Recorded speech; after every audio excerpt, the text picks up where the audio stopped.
মেঘলা, তুমি আমাকে মাফ করে দাও। তুমি আমার কাছে মাফ চাইবা আর আমি খুব সহজে তোমার মাফ করে দিব। আমি তোমাকে বিয়ে করতে চাই রাতুল। এ তো দেখি মেঘনা চাইতে বৃষ্টি।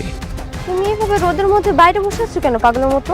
মেঘলার ক্ষমা না পাওয়া পর্যন্ত আমি এভাবেই থাকবো। অনেকের বাচ্চা অদল বদল করে নিয়েছে। আপনি কি মানুষ না অমানুষ? এত বড় একটা জঘন্য কাজ কিভাবে করলেন আপনি? এইভাবে কি আর পাপ মুছে যায়? আমি রাতুল রাজ তোমাকেই বিয়ে করব, কথা দিলাম। আগের দুইটা বউ রেখে আবার আলাদাভাবে মেয়ে নিয়ে রাত কাটায়। এই তোমরা কে কোথায় আছো দেখো। হ্যালো মেঘলা, রাত কাটানোর জন্য বস্তিতে একটা মাইয়া নিয়ে আইছে। আচ্ছা ঠিক আছে, দাঁড়া আমি আইতেছি।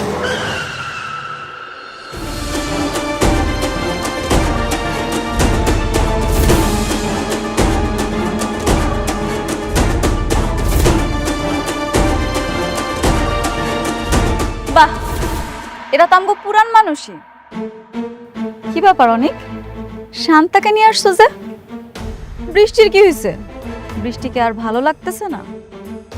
না ভালো লাগবো কেমনে, স্বাভাবিক না, পুরান হয়ে গেছে না। মেঘলার মতো বৃষ্টি এখন পুরাতন। নতুন মানুষের খুব আদর যত্ন করতেছে দেখি। ভালো। কি কি বলছো এসব? শান্তা এখানে কেন আসছে আমি কিছুই জানি না, বিশ্বাস করো। আরেকটা কথা, আপনাকে সবাই রে কয়ে যেতেছি, অনেক এখানে যা খুশি তা করুক, আপনারা কেউ আমার আর ফোন দিবেন না। অনেক যদি মইরাও যায় না,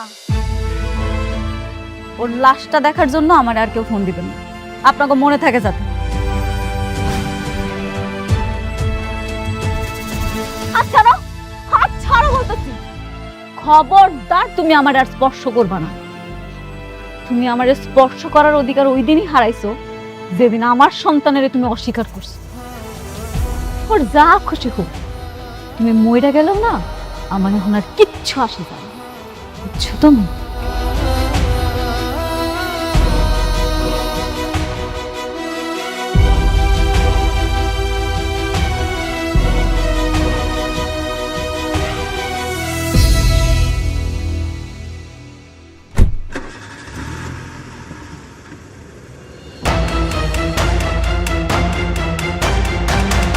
তুই কি চাস? কি হলো, চুপ করে আছিস কেন? তুই কেন আমার সাথে ঝামেলা করতেছিস বল।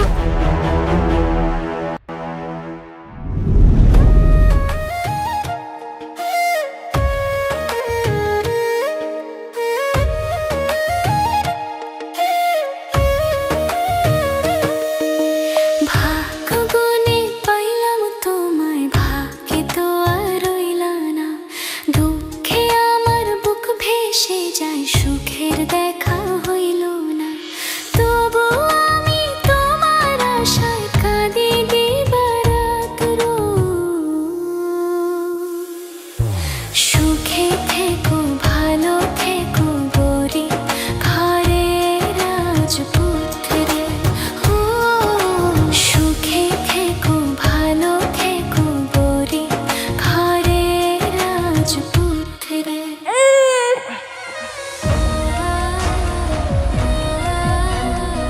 আপনারা আমার জীবনটা বাঁচাইছেন। আমার স্বামী যদি শুনতো এইবার আমার মরা অবস্থা হয়েছে, তাহলে আমার মাইরাই হালাইতো। আচ্ছা শোনো, এইটা যে তোমার বাচ্চা না, এইটা কিন্তু একদম কখনো ঘুণাক্ষরে কাউকে বলবো না, ঠিক আছে? কি যে কন, আমি কেন যাই না শুনে আমার সংসারে আগুন লাগামু কন? আর আপনারাও কখনো এই সন্তানের দাবি নিয়ে আইসেন না। শুনেন, আজ থেকে এই সন্তানের যত খরচ লাগে সব আমি দেব। আপনি আমার ফোন নাম্বারটা রাখবেন, যে কোনো সমস্যায় আমাকে কল করবেন আপনি। আচ্ছা ঠিক আছে, তাহলে নাম্বারটা কন আপা। 0196243700। আচ্ছা হইছে। ইয়ে আম্মা, আমরা তাহলে এখন যাই, মানে কে কখন আইসা পড়ে তখন আবার ঝামেলা হবে। চলো। হ হ, আমার স্বামী আবার আসনের সময় হয়ে গেছে, আয়সা যদি আপনাকে দেখে উল্টাপাল্টা অনেক প্রশ্ন করব। আচ্ছা ঠিক আছে, আমি যাচ্ছি। আপনি কিন্তু কোনো কিছু লাগলে আমাকে কল করবেন। আচ্ছা ঠিক আছে। ওরে বাবা, না, কান্দে না কান্দে না।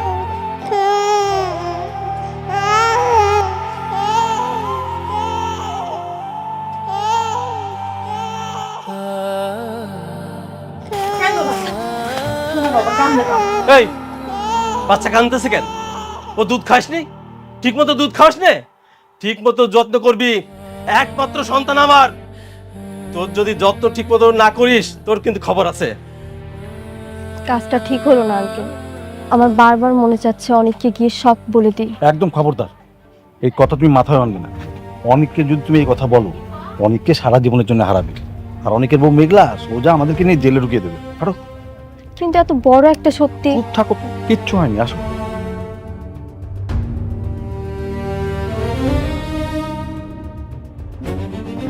ওঠো, ওঠো, ওঠো।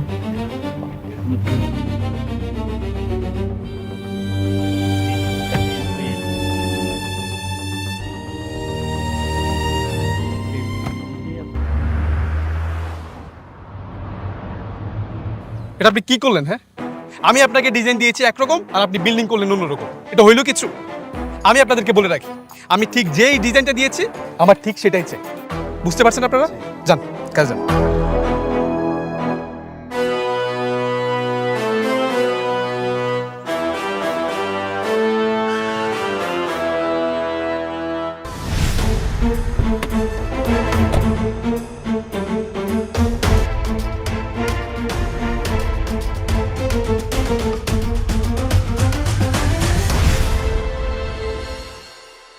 আরে কি ব্যাপার, আপনি এখানে? কেমন আছেন? এই তো ভালো, পাশ দিয়ে যাচ্ছিলাম। আমার এখানে প্রজেক্টের কাজ চলতেছে। তুমি কেমন আছো? আমি আমি কি আর ভালো না থেকে পারি?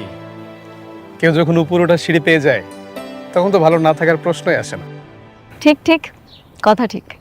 তোমার সাথে তো এখন বৃষ্টি আর ওমর জাফর আছে, তাই না? হ্যাঁ, ওমর জাফর তো এখন আমার বিজনেস পার্টনার, তার সাথে এখন বেশি ডিল হচ্ছে। Good, very good. তো এখানে কি করতেছিলা? ও এখানে এখানে একটা শপিং সেন্টারের প্ল্যানিং হয়েছে, ওটা দিয়ে কাজ করছি আর কি। গুড জব, মন দিয়ে কাজ করো, একদিন অনেক বড় বিজনেসম্যান হবা। হবা আমি জানি। অনেকের সাথে যতদিন ছিলাম তার কাছ থেকে আমি অনেক কিছু শিখেছি। বলতে গেলে তার কাছ থেকে আমার সবকিছু শেখা, এটা আমি কখনো অস্বীকার করতে পারবো না। বাদ দাও না, থাকে সব কথা। কেন? এক সময় তো তার সাথে কথা বলার জন্য, দেখা করার জন্য আমাকে খুব রিকোয়েস্ট করতেন। এখন কি হলো? করতাম, সময় পাল্টায় গেছে। আমার সন্তান মরার পরে আমি আর ওরে চিনতে চাই না, অনেকের নামটাও না আমি আর শুনতে চাই না। কাজ করতেছো, মন দিয়ে কাজ করো, দোয়া রইলো, কিছু হইলে জানাই। চলো।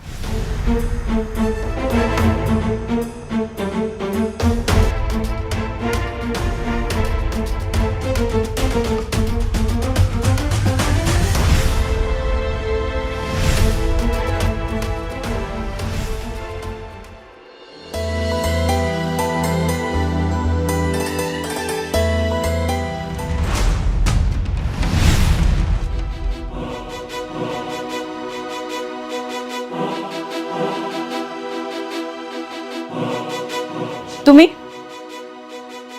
আমার অ্যাপয়েন্টমেন্ট ছাড়া আমার চেম্বারে বসে থাকার সাহস তোমার কে দিল? মেঘলা, তুমি আমাকে ভুল বুঝতেছো। সেদিন আমি শান্তাকে নিয়ে আসিনি।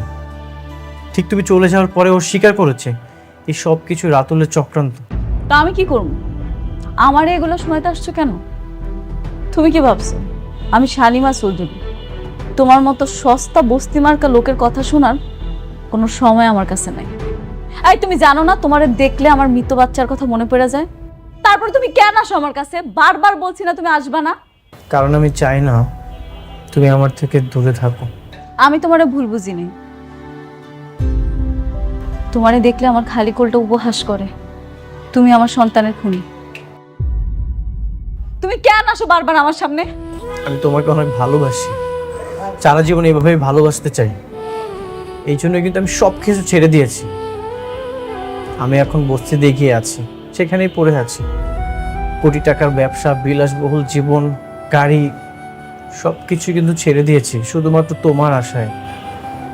আমি চাই তুমি আমাকে ক্ষমা করে দাও। তোমার মুখে ভালোবাসার কথাটা মানায় না। আর তুমি কি ভাবছো বস্তিতে গিয়া থাকলে সবকিছু ঠিক হয়ে যাইব? কোনো কিচ্ছু ঠিক হইব না। অনেক তুমি থাকো বস্তিতে আর আমি থাকি এসি রুমে।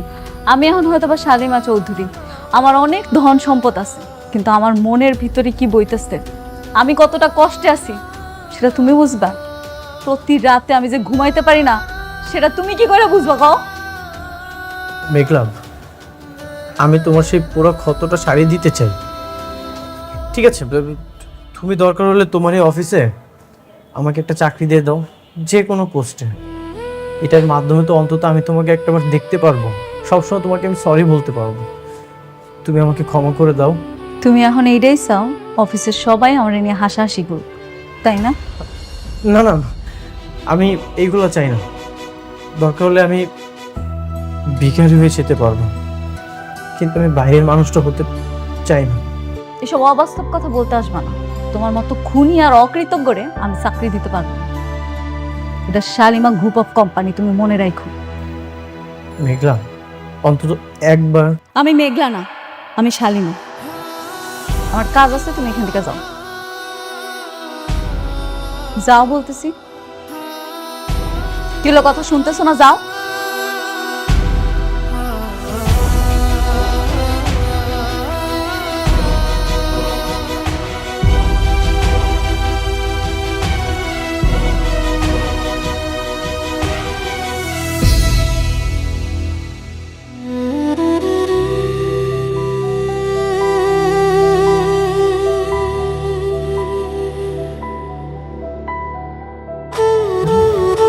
এই একটু দাঁড়াও তো।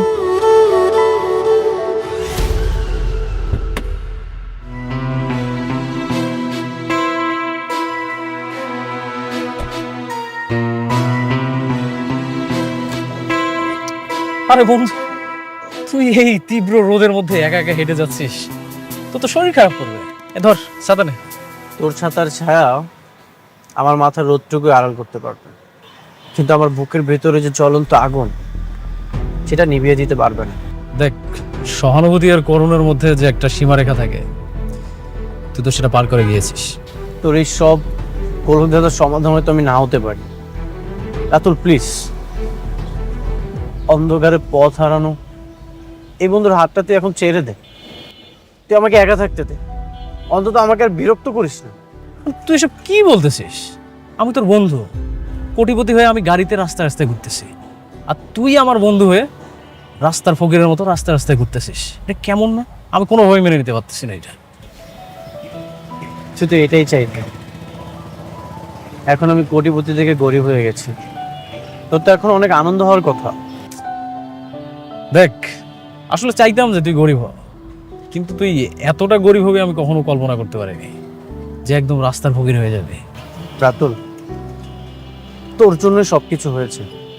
তুই যদি জিএনএসের রিপোর্টটা চেঞ্জ না করে দিতি, আমার সন্তানটা মারা যেত না। তুই যা কিছু চেয়েছিস সব কিছু তো পেয়েছিস, আমার সকল সম্পত্তি, সব কিছু। এখন তুই আর আমাকে আর বিরক্ত করিস না। দেখ, তুইও তো একটা বিজনেসম্যান ছিলি, আমি তো একটা বিজনেসম্যান। তুই বিজনেসম্যানের কথাটা বুঝবি, আর একটু উপরে উঠতে গেলে না এই সামান্য এতটুকু কাজ করতেই হয়। আমার আসলে কোনো উপায় ছিল না। তোর মতো বন্ধু আমার শত্রুদেরও যেন না হয়। তুই একটা শয়তান। আরে বন্ধু, অন্তত ছাতাটা নিয়ে যা। আয় রে বন্ধু আমার, তুই যে একা একা হেঁটে যাচ্ছিস, এটা দেখে আমার হেভি শান্তি লাগতেছে। আর বাইরে তো আসলেই অনেক রোদ। তো পেনটা আমি বুঝি, আবার আমার শান্তি লাগাটাও বুঝি।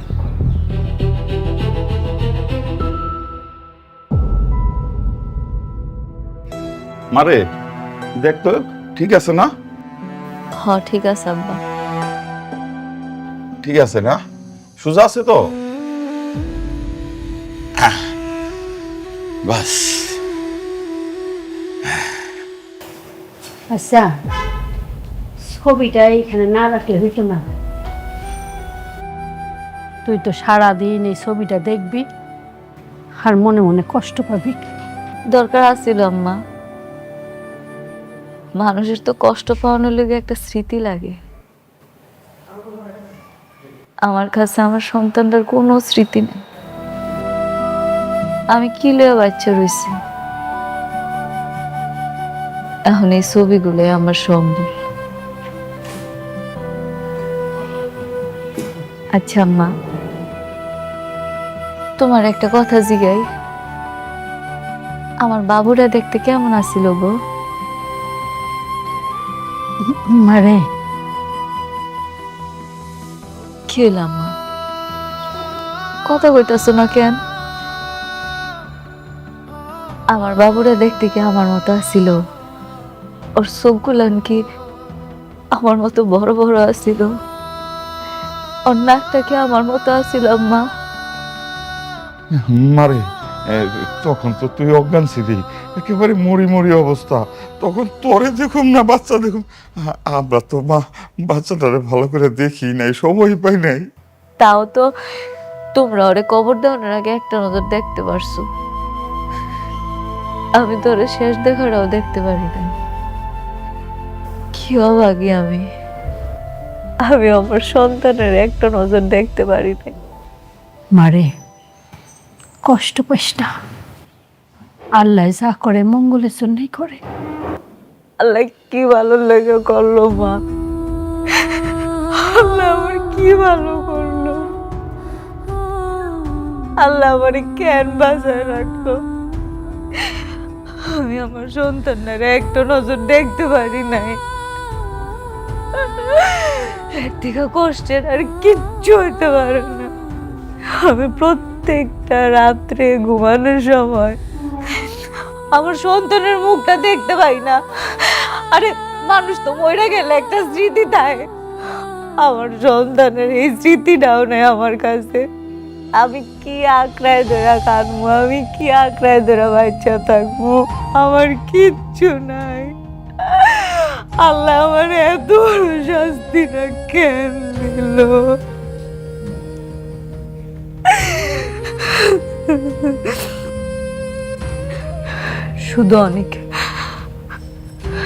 শুধু অনেকের কারণে আমি আমার সন্তানটারে শেষ দেখাটা দেখতে পারি নাই।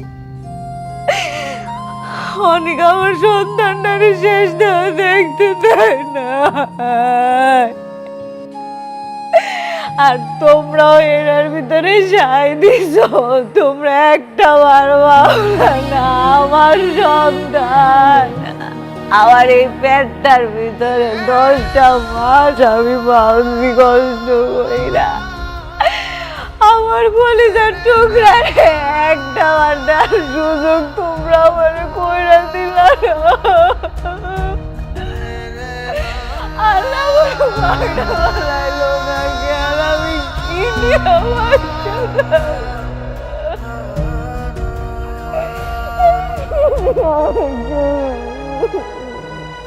কিছুই শেষ হয়নি বাবা।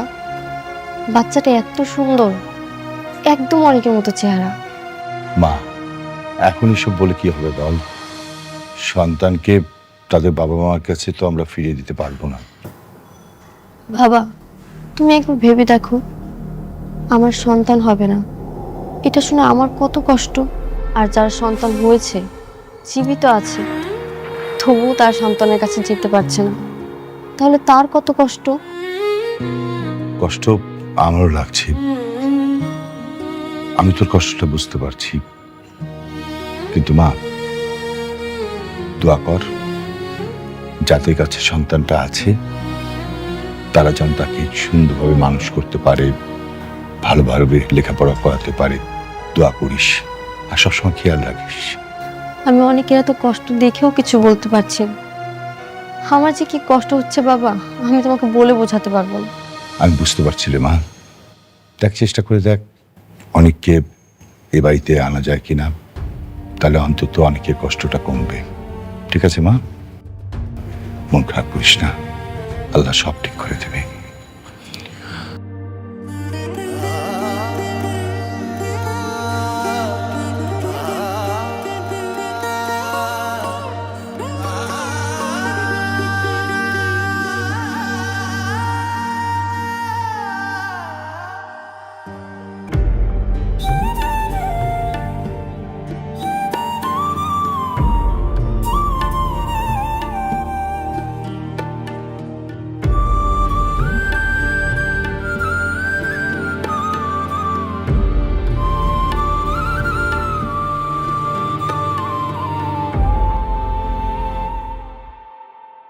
যেহেতু আমরা এটা কমপ্লিট করে ফেলছি, তাহলে নেক্সট আমরা এটা প্ল্যানিং করবো, হ্যাঁ?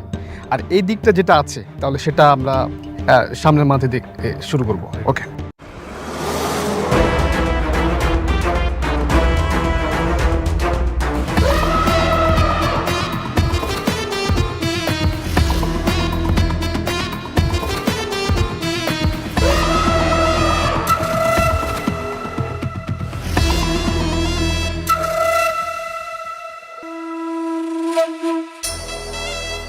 সাবির, জলে নেমে কুমিরের সাথে লড়াই। সাইড থেকে তুমি আমার লোক নিয়ে আসছো কেন? জলে নেমে কিভাবে কুমিরের সাথে লড়াই করতে হয় সেটা তো তোমার কাছ থেকে শেখা। কেন তোমার মনে নেই? অনেকের কাছ থেকে তার সব শ্রমিক তুমি নিয়ে এসেছিলে। টক্কর, আমার সাথে টক্কর দিলে তার পরিস্থিতি কি হয় তুমি অনেককে দেখে বুঝতে পারো নাই? পরে সামাল দিতে পারবা? আমার লেভেলটা না তোমার মতো এরকম নিচু স্থানে না। আমার কোম্পানির লেভেল এখন শালিমা বিল্ডার্স গ্রুপের মতো হাই। তাই হুমকি দিয়ে তুমি আমার একটা চুলো ছিটতে পারবো না। দেখো সাব্বির, আমি কিছু করতে চেয়েছি আর সেটা করতে পারিনি, এমনটা কিন্তু কখনোই ঘটেনি। আজকের পর থেকে আমার শত্রুর লিস্টে তোমার নামটা খুব সুন্দরভাবে লেখা থাকবে। খেলা হবে। ওকে, আমি অপেক্ষায় থাকলাম, দেখি তুমি কত দূর খেলতে পারো। ওকে, সি ইউ সুন।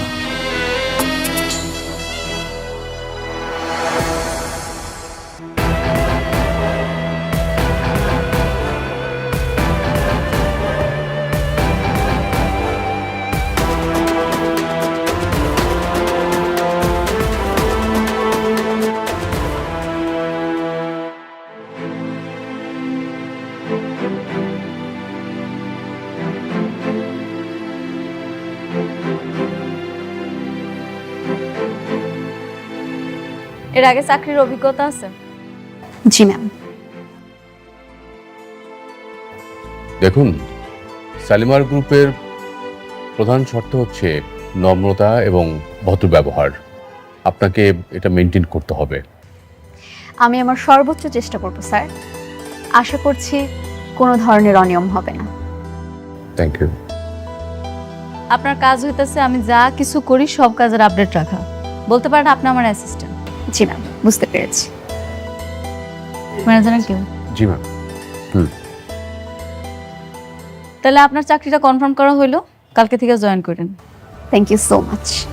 ঠিক আছে, আপনি এবার আসতে পারেন। Thank you. আসসালামু আলাইকুম।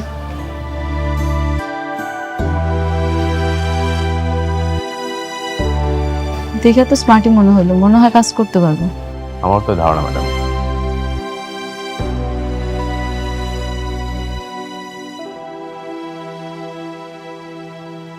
Hello baby. আমার চাকরি তো হয়ে গেছে। শালিমা আমাকে তার পার্সোনাল অ্যাসিস্ট্যান্ট হিসেবে চাকরি কনফার্ম করে দিয়েছে। ভেরি গুড, তাহলে তো আর কোনো বাধা নেই। শোনো, তোমাকে আমি ঠিক যেভাবে যেভাবে বলেছি তুমি ঠিক ওইভাবে করবে। Okay baby. Okay baby.